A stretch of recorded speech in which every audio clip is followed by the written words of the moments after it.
Conseil au couple, une émission inspirante où l'amour, la foi et la sagesse biblique se rencontrent. Recevez des conseils pratiques pour fortifier votre relation. Chers auditeurs, shalom. Si on construit une maison, on met des piliers pour qu'elle ne tombe pas. Le mariage, c'est pareil. Un couple heureux n'est pas un miracle, c'est une architecture. Mais combien de piliers faut-il pour que le toit ne s'écroule pas à la première tornade? Aujourd'hui, dans Conseil au couple, nous allons poser ensemble les fondations. Les 7 piliers d'un couple heureux. Le premier pilier est la communication. La communication, la parole qui construit. Sans parler, dans un couple, on devine. Et quand on devine, on se trompe. Il est important de prendre 15 minutes par jour en couple pour discuter. Sans téléphone, sans télévision, juste pour parler. Dire à son conjoint comment tu vas. La dispute, en réalité, n'est pas l'ennemi du couple. C'est au contraire le silence. C'est le silence qui tue. C'est le silence que le diable utilise pour diviser les couples. Nous ferons référence à Proverbe 18, verset 21 et Éphésiens 4, verset 29. Passons à présent au deuxième pilier, le pilier de la confiance. La confiance est le toit anti-pluie d'un couple. La jalousie maladive perce ce toit et il est normal que le couple s'asseye sur la confiance. La confiance, c'est-à-dire quand tu dis à l'autre « je te crois », aie confiance en moi.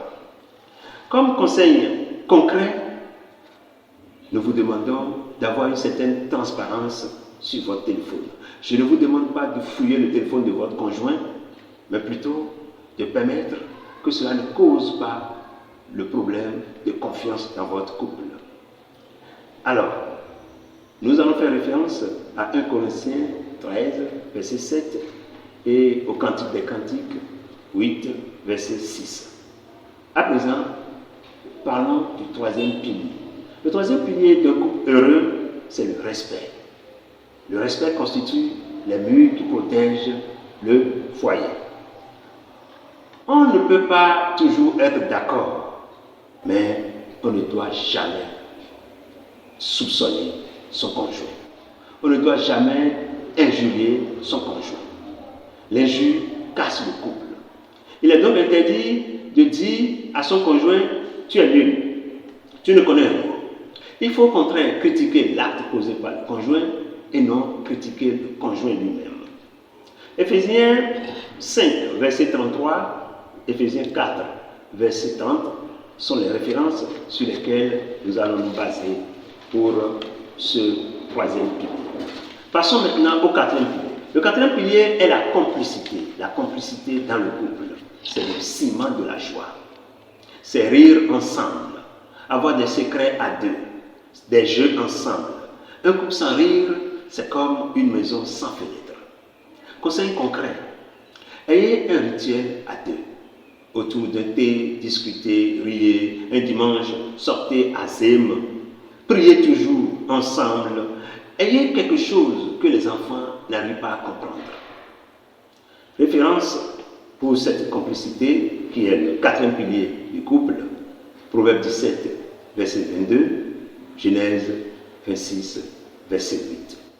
À présent, passons au cinquième pilier, le pilier du projet commun, la direction de la maison. Où va-t-on ensemble? Élever les enfants, construire, voyager, adorer Dieu ensemble. Sans projet, chacun tire la maison de son côté. Et ça n'arrange pas le couple.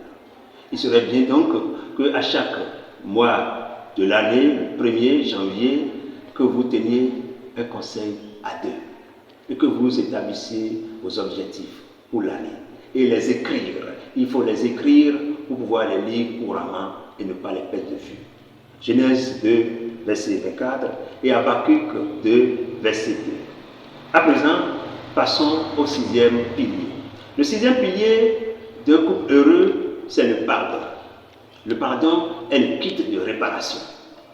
Il va y avoir des fissures, forcément. Il va y avoir des embrouilles. Mais celui qui ne pardonne pas vit dans une maison lézardée.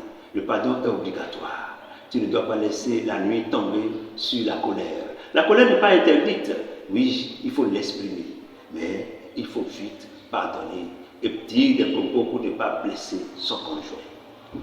Colossiens 3, verset 13, Éphésiens 4, du verset 26 au verset 27. Et à présent, le dernier pilier. Le dernier pilier, le pilier de l'intimité. La chambre qui unit. Ce n'est pas seulement le sexe, non, la tendresse, la caresse, la présence. Un couple qui ne se touche plus devient des colocataires. Ne vous privez pas l'un de l'autre. Sachez vite revenir si entre-temps vous vous entendez pour vaquer à des prières. Référence 1 Colossiens 7, verset 5. Hébreux 13, verset 4. Conseil, trouvez chaque jour 8 à 10 secondes pour des câlins. Oui, le minimum. Ça relâche l'oxytocine, l'hormone de l'attachement. C'est scientifique et c'est vrai. Et à présent, nous allons finir. Nous allons prier pour finir. Père Céleste, nous te confions les couples en difficulté. Les couples qui sont fissurés, Seigneur, remets-les ensemble. Fais le lien afin que tu sois toujours le lien qui les unit. Merci à vous, chers auditeurs. Abonnez-vous à notre chaîne et posez vos questions et nous allons venir à vous. Merci.